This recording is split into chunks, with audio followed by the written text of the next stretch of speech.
இப்போ டெக்னாலஜினா என்ன? டெக்னாலஜி தொழில்நுட்பம். டெக்னாலஜினா கொஞ்சம் இன்ட்ராக்ஷனாக இருக்கும் அப்படின்னா பெட்டராக இருக்கும்னு நினைக்கிறேன். வசதிக்கு ஏற்ற மாதிரி நம்ம டெக்னாலஜி யூஸ் பண்ணிட்டு இருக்கோம் சார். வசதிக்கு ஏற்ற மாதிரி. ஆமாம். ஏதாவது உதாரணம் சொல்லலாமா?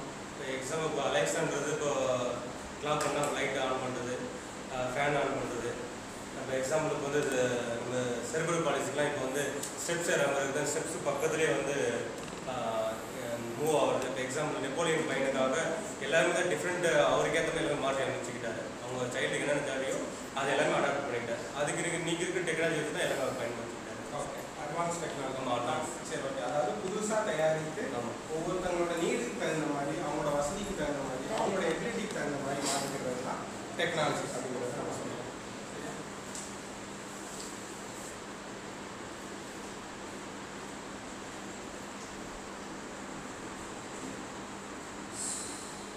ஸ்மார்ட் போர்டு யாரும் யூஸ் பண்ணியிருக்கீங்க? ஸ்மார்ட் போர்டு லைட்டாக யூஸ் பண்ணியிருக்கீங்க?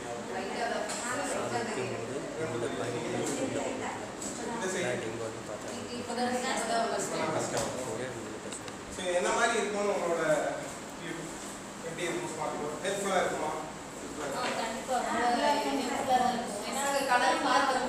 சில பசங்களாம் பென்சில் ஹோல்டிங் எதுவுமே கிடையாது. ஆனால் இப்போ தான் ஒரு ஜஸ்ட் இந்த ஃபிங்கர் வச்சு அவங்க மேட்சிங் பண்ணுறது வந்து என்ன பிஹேவியர்ஸு, அது ஆக்டிவிட்டீஸு. ஸோ நம்மளோட வியூ ஒரு குழந்தைக்கு எப்படி இருக்கும்னா, அவனோட அகடமிக்காக எப்படி இருக்கு, அவனோட பிஹேவியர் எப்படி இருக்கு, ஒரு டூல் வைஸாக ஒரு ஸ்பெஷல் இருக்கா நம்ம அசஸ் பண்ண முடியும். டூல் யூஸ் பண்ணி எம்டிபிஎஸோ எஃப்ஏசிபியோ இசாவோ எதை யூஸ் பண்ணி அந்த குழந்தை இந்த லெவலில் இருக்கா, அகடமிக்கில் எப்படி இருக்கா, அரித்மெட்டிக்கில் இந்த லெவலில் இருக்கா பண்ண முடியும். நம்ம அதை எப்படி பார்ப்பாங்க? சரி, இப்போ ஒரு ரிசர்ச் பண்ணியிருக்காங்க. என்னன்னா ஒரு ஆட்டிசம் குழந்தைய ஒரு சென்டருக்கு 35 days கூட்டு வந்திருக்காங்க. அந்த ரூம்ல 4 சைடும் ஒரு ஏஐ கேமரா அதை யூஸ் பண்ணி அசஸ் பண்ணியிருக்காங்க. எப்படின்னா அந்த குழந்தைக்கு எப்பப்போலாம் பிஹேவியர் சேஞ்சஸ் ஆகுது, எதனால பிஹேவியர் சேஞ்சஸ் ஆகுது, எந்த டைம்ல ஆகுதுன்னு அந்த கேமரா வந்து அசஸ் பண்ணி சொல்லியிருக்கு. ஃபார் எக்ஸாம்பிள் அந்த குழந்தைக்கு எதனால சென்சரி இஷ்யூஸ் வருது. ஃபார் எக்ஸாம்பிள் அவன் ட்ரௌசர் போட்டுட்டு வந்தான்னா கிளாஸ் ரூமில் ஒழுங்காக இருக்கான். இது ஃபேன் வியர் பண்ணிட்டு வந்தான்னா அவன் கிளாஸ் ரூமில் உட்கார முடியல. ஸோ டெம்பரேச்சர் வித்தியாசமாக இருக்குது, மழை பெய்யுது அப்படின்னா அவனால் காந்தமாக இருக்க முடியுது. ஓவர் டெம்பரேச்சர் ரொம்ப ஹீட்டாக இருக்குது அப்படின்னா கிளாஸ் ரூமில் இருக்க முடியல. இது ஸ்பெஷலைஸ் கேரளாக ஐடென்டிஃபை பண்ண முடியுமா, இல்லை ஏஐயால் ஐடென்டிஃபை பண்ண முடியுமா? ஏஐயும் ஐடென்டிஃபை பண்ணி சொல்லியிருக்கு, ரிசர்ச் இருக்கு. நம்ம ஃபீல் பண்ணுவோம் சார், நம்ம ஹியூமன் இல்ல. ஓகே, அவங்க ஏஐ ஃபீல் பண்ண முடியாது. சரி, இப்போ இன்னொன்று சொல்கிறேன். ஒரு சில்ட்ரன் இருக்காங்க ஆட்டிசம், ஓகேவா? அந்த 4 ஸ்பெஷல் எஜுகேட்டர் சேர்ந்து எம்டிபிஎஸை யூஸ் பண்ணி நீங்கள் அசஸ் பண்ணுறீங்க. ஸ்கோரிங் வந்து போல பண்ணிட்டீங்களா? ஏன் வராது? அதே இது 4 கேமரா யூஸ் பண்ணும்போது ஒரே ஸ்கோரிங் வருது.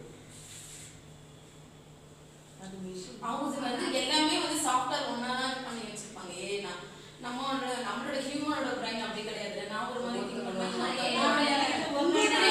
அசஸ்மென்ட்ங்கிறது கரெக்டா இருக்கும்ல. நீங்க ஒரு அசஸ்மென்ட் பண்றீங்க, நான் ஒரு அசஸ்மென்ட் பண்ணிட்டு இருக்கேன். இங்கே பிரின்ஸ்னு ஒரு சைல்டு இருக்கான் ஆட்சம். 3 years ஒரு 10 years ஒரு போட்டிங்கன்னு வச்சுக்கோங்க. இயர்லி உங்களுக்கு ஒரு 10 சில்ட்ரன்ஸ் கொடுக்குறாங்க. 100 சில்ட்ரன்ஸா 10 இயர்ஸா பார்த்துருக்கீங்க அப்படின்னா ஒரு ஏஐ வந்து ஒரு 35,000 குழந்தைங்களோட டேட்டாஸை ஒன்றா சேர்த்து அந்த ப்ராப்ளம் இருக்கிற குழந்தைய இங்கே வந்து காட்டும். பண்ண முடியுமா, பண்ண முடியாதா? பண்ண முடியும். சரி, இப்போ சொல்லுங்க, ஸ்பெஷல் எஜுகேட்டரா இல்லையா? அப்படியே ஸ்பெஷல் எஜுகேட்டர் தான் பெஸ்ட். அந்த வீட்ல இருக்கும்போது நாங்க எப்படி வெட்டி கொடுக்க மாட்டீங்க. ஸோ அது ஓகே, கரெக்ட் தான். பட் காம்படேட்டிவா வந்துட்டு இருக்கு. ஸோ ஸ்பெஷல் எஜுகேட்டரோட மெயின் ரோலே நம்ம எப்படி அசஸ்மெண்ட் பண்ணி சொல்றோம்ங்கிறது தான் முக்கியமாக. இந்த இடத்துல லேக்காக இருக்கு, அதை ஐடென்டிஃபை பண்ணி வரணும்.